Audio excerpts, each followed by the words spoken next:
Hi again. If women ruled the world, wars wouldn't occur? Nonsense! Margaret Thatcher, first female British Prime Minister, led thousands of young men to their death in the nonsensical Falklands War, a diversion tactic to take the public's mind off her failed administration. Wars are initiated by anyone in power. Besides examples of women gaining political power and then declaring war, such as Queen Bloody Mary I, 1516 to 1558, men's happenstance of governmental power explains why war is male-centric. Although destructive war is predominantly male-initiated, women working in munitions plants, assembling bombs, or making the aforementioned war declarations are equally participatory. Anytime a woman abuses, neglects, or aborts a baby also attacks humanity. Outside of dictatorships, women abstrusely rule. Women choose their relationships. If their men misbehave, women can terminate those relationships and initiate relationships with men they approve of. One wonders how many men are figureheads operated by female puppeteers. Women who favor roguish and warlike men are equally responsible. A major gender difference is that men often embrace stupidity, putting themselves at risk, while women are wiser. Women aren't morally superior, they're just prudent. A large factor in warfare is marital status. Soldiers are far more likely to be single than married. Because of feminism, men's marital status is ultimately decided by women. Warfare, therefore, is equally women's responsibility. Legions of women would rather give themselves liberty while others get death.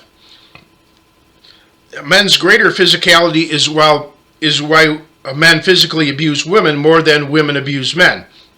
If women were more physically powerful, they would be the abusers. Know that numerous women throughout the world starred in films of themselves torturing and crushing animals to death for pleasure, totaling thousands of videos. Canadian radio host Stephen Molyneux blamed mothers for men's violent behavior. Molyneux said, because 90% of a child's brain is formed by the experience it has before age 5, and women have an almost universal control over childhood, violence exists in the world because of the way women treat children. If we could just get people to be nice to their babies for 5 years straight, that would end war, drug abuse, addiction, promiscuity, sexually transmitted diseases, etc. Almost all would be eliminated because they all arise from dysfunctional early childhood experiences, which are all run by women. He later said, women who choose a-holes guarantee child abuse. All the cold-hearted jerks who run the world came out of the vaginas of women who married a-holes. I don't know how to make the world a better place without holding women accountable for choosing a-holes. Women worship at the feet of the devil and wonder why the world is evil. Then know what they say? We're victims! In free countries, abusing women is now illegal, and women can remove themselves from these situations. Humbling oneself to ask for family assistance, having a religious affiliation, and accepting lower living standards would collectively eliminate most threats of homelessness and starvation. Spirituality and luxury are often in opposition. And women raping men is just impossible. Besides, men raping men in prison, or at least was common, yet little was done about it. Feminists claim that since females are abused, women should be in charge instead. Yet ignoring the fact that males are abused by both men and women all over the world is playing a shell game. Men are the designated breadwinners, or at least they were. Failing that objective, there's temptation to obtain money through illegal means. Men's disproportionate crime rates are circumstantial instead of women having moral superiority. Women provoke men into crime. Girls appear superior since boys are usually loud and offensive while girls are well behaved. Usually, at least.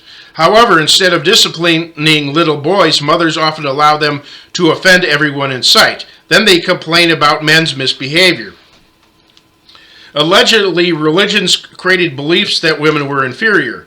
It said that the ancient Greeks viewed Pandora as the source of evil while ignoring the fact that her box given by a male god was the source. It said that the Bible's Eve led Adam into sin, while ignoring the fact that the serpent, a male character, led Eve into sin.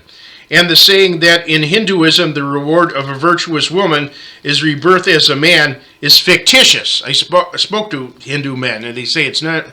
They said it's nonsense. Although virtuous women can be reborn as men in some religions which believe in reincarnation, virtuous men can be reborn as women as well. The reward is based on higher social status, greater wealth, or better health, not gender.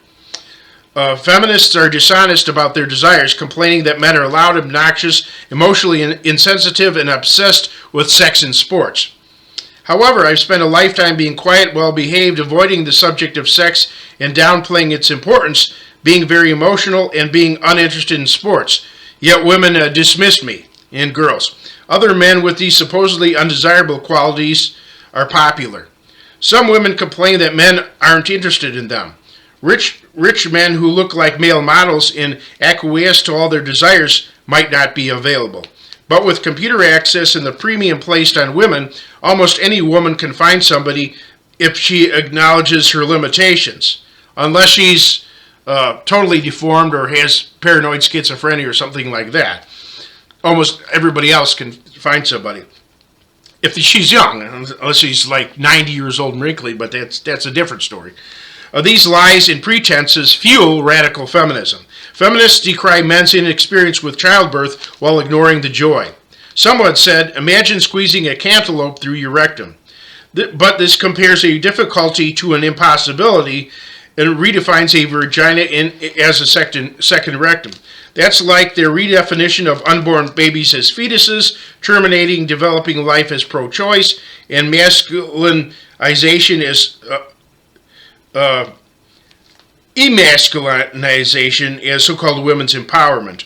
Rather, imagine birthing 3 children alone, unassisted, without pain medicine, and without complaint like my grandmother did. Men who was born in 1904.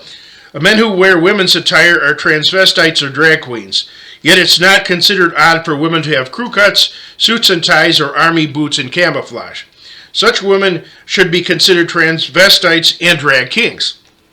Another term created for women that allegedly lessens or negates responsibility for crimes is postpartum depression.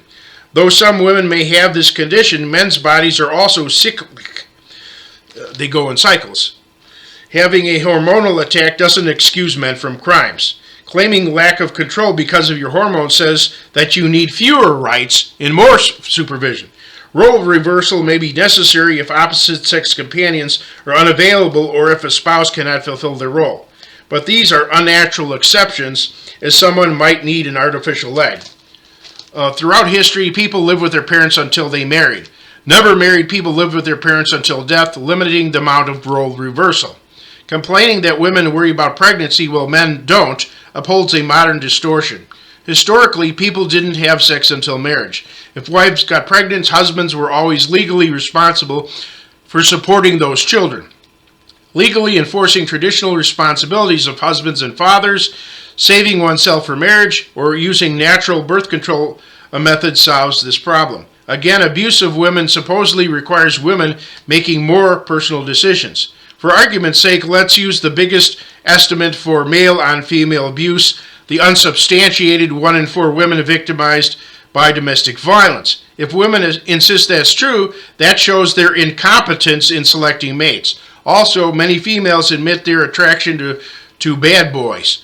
Therefore, women should make less personal decisions instead, such as having their mate selected by their parents, instead of demonizing men, police departments, and our entire legal system.